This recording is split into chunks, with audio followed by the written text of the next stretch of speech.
Hey, Coach, happy birthday, first and foremost. Thank you. I feel like y'all's entire staff's had a birthday this month. The Um, staff and the team. I was interested in what you've seen from the film the other night. I know on the surface you want to see better rebounding, better free throw shooting, like you uh, did against South Florida as well.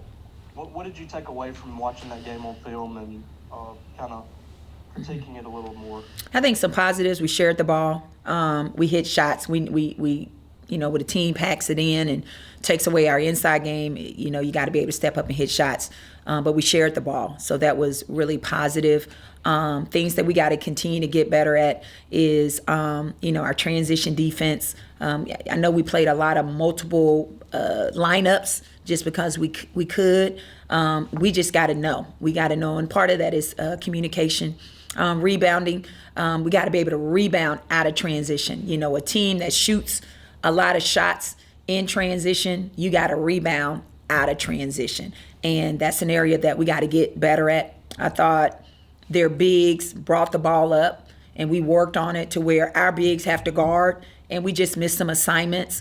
And that also plays into a part of, missed rebounds and things like that. But, just overall guarding better, and just really locking into that part of it. Because we're not where we need to be defensively, and nor are we where we need to be offensively. But we're continuing to see improvement each game. Next one. Offensively, sorry, Josh. I was just going to do a follow up if that's okay. Yep, you're good. Offensively, in a couple of games, you've especially the last two home games. I think it was New Orleans. Maybe you had 72 points in the paint. This game, you come out and you make 18 3-pointers. Do you like what you're seeing from the offense, taking what the defense is giving them and working from there instead of just settling for bad offensive possessions? Oh, definitely. I want our kids to be ready to hit shots. I think at this point we know what people's strengths are and they know what their strengths are. If you're open and you're not a 3-point shooter, you don't have to take that shot, but you can't be afraid to take that shot, in rhythm. When we miss a couple, then we have to figure out a way to go do something different, get it inside, move the ball, from side to side to be able to get, a lane line drive. Those are things that we have to constantly, work. But I do think for the most part, we are taking what the defense gives us. We want to continue to work this ball and get to the second and third side in our offense if we can and still have a great understanding of what we're looking for. Up next, we'll go to Ben Portnoy. Happy birthday, Nikki. Thank you. Also, just on the rebounding piece, is there one or two players that you look to, maybe you can get a couple extra boards from? Is there anyone you're kind of challenging to really pick it up a little bit there? Well, I think I'm challenging Rakia. I'm challenging Madison. I'm challenging Sydney, Jessica, Yamaya. Those they have to rebound for us. And right now we got, Jamaya, that's leading us in rebound, and she's a guard because she's a go-getter. But we have to pursue rebounds. Even when 2 and 3 players are on us, we got to have a second effort to rebound the basketball. Up next, we'll go to Joel Coleman. Third in line, but happy birthday to you, Nikki, you too. I hope you've had a good one so far, and I hope you continue. When it comes to rebounding, I guess I would just ask.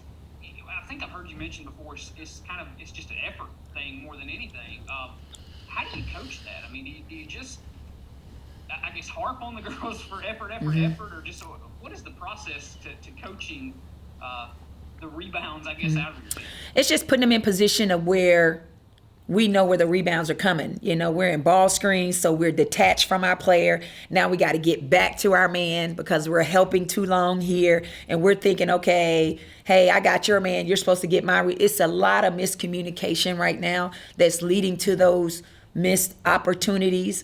But sometimes we just got to go get it. We got to go get it. So it's just putting them in situations where, hey, if this happens, you got to get her man to box out.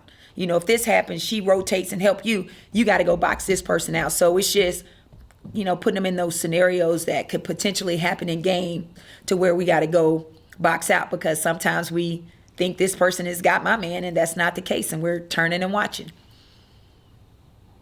Up next, we'll go to Robbie Falk.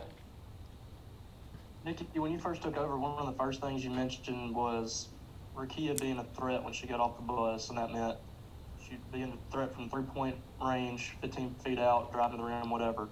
I know she wasn't just on her game against South Florida, but she was the other night, came out, and she was really effective from 3-point range and also getting to the rim, too. Do you like how she's adjusting what you want her to do offensively? Yeah, I mean, I just want her to continue to evolve. It starts in practice. That's my biggest challenge to her, is to dominate practice, so that she can dominate games. And that's all of our players. But yeah, she, when she's fatigued, she has to understand she doesn't have to settle for a three or jump shot. She can get to the drives, or she can get to her post-up game, and put herself in a position where she could, get and ones. But for her, it's just, continuing to take good shots and, drawing and making her teammates better.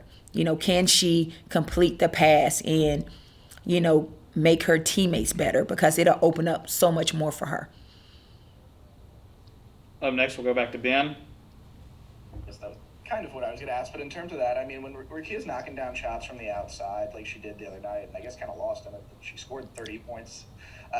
I mean, how much does that change what you guys can do offensively, and how much does that open things up for other people and for her, especially when she likes to get to the rim?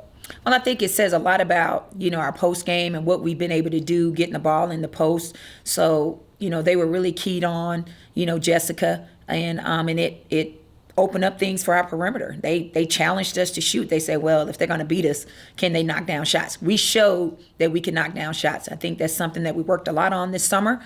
And they have the green light and the confidence to shoot it. We just needed to go in consistently. But it helps all of them. It helps Rakia when she sees shots goes in, and it helps our. It just makes us a little bit more dangerous. All right, guys, anything else? Let's go back to Robbie. How do you balance not relying on the 3-point shot and, when you're hot, making sure that you're shooting those open looks? How do you balance that and make sure that the players don't rely too much on that? I think what we said was, if we've missed 3 in a row, then do something different, because we don't ever want them questioning themselves. We want them to be ready to shoot it, and they were. And if it's in rhythm and it's uncontested, that's a good shot. When we miss 3 in a row, then we got to do something different. Obviously, there's some games where I've said, let's get this ball inside, because clearly we had a big size advantage. So our players have to understand what the game plan is. The other night, it called for us to hit shots because they were packing it in. Against someone like New Orleans, we had to get it inside because we had a big advantage. So we did more of the high-low stuff. So it just depends on what the defense is giving us. But I want our kids to be confident and ready.